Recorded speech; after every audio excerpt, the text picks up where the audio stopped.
Hello everyone, it's Shane Kanto, your Wasteland reviewer, and I'm here to review the Almond and the Seahorse, and this is written and directed by Celine Jones and Tom Stern.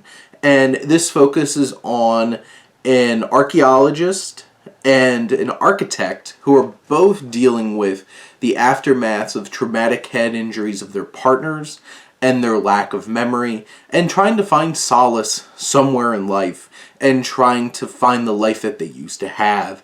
And at the core, we have Rebel Wilson and Charlotte Gainsbourg, who play these two characters, and each of them are dealing with a different situation. And for the first two acts, I feel like this film is two very different films just smashed together because they're both dealing with the same thing.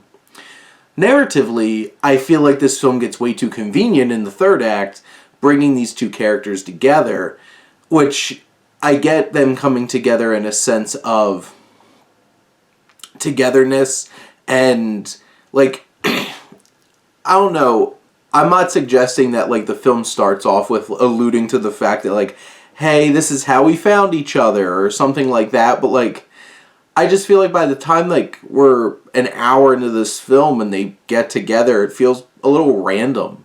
And now it's, like, too late that these two stories are colliding with each other. And then, you know, they have a connection.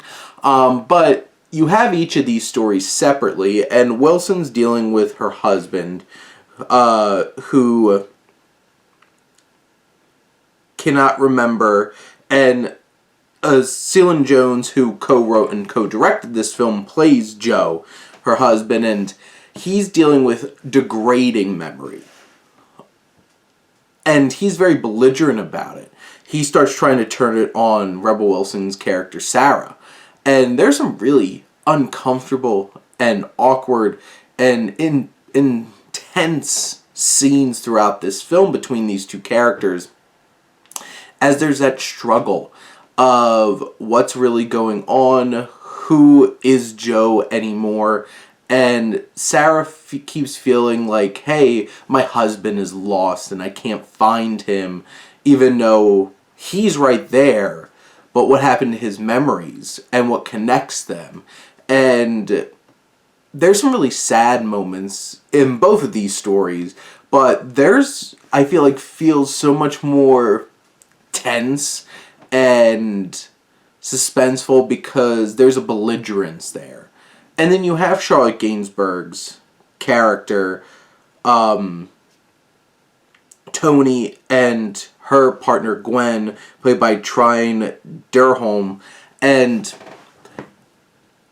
so Gwen's been waking up for the same past 15 years, dealing with, like, she doesn't remember who she is or what happened.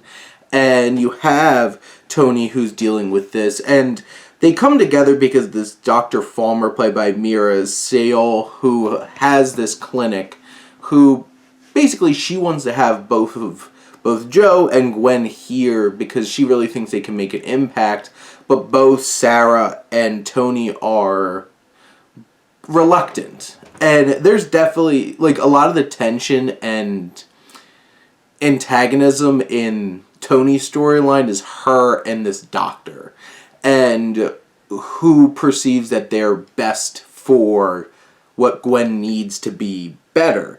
And I feel like this film has really strong performances from everybody across the board. I think everybody's doing a great job here. And I feel like it's a very relevant and meaningful set of ideas and themes, especially, like, I know I dealt with Alzheimer's in my family, dementia, those kinds of things happen to a lot of people. I feel like this film feels a little too convenient at times, and a little too staged, and a little too melodramatic for doing right by this story, and it feels like it's really trying to make you feel, instead of presenting some of these situations in a more authentic way where we just naturally will feel because they are emotional things and will connect with us. The films just feel like it's trying too hard to force this structure, this idea I didn't really buy into this romance that happens 2/3 of the way through this film. I feel like the film, for most of it, just feels like two wandering different stories that are connected thematically and then are trying to like force together to try to make this a cohesive film. And it all comes together a little too conveniently for me, and it didn't really hit with the impact that I thought it should, especially with the ideas and the themes that this film's trying to tackle. And in the end, I think this is a solid and engaging film with some strong performances. It's nice seeing Rebel Wilson in a situation like this. Charlotte Gainsbourg is a fantastic actress, and everybody else involved. And in the end, I think this is a solid drama that I think for most will hit emotionally. Might not feel the most satisfying, but at least it'll make you feel something. But those are my thoughts on the Almond and the Seahorse. Let me know what you think, and let's talk some movies. But thank you as always for tuning in and supporting your Wasteland reviewer.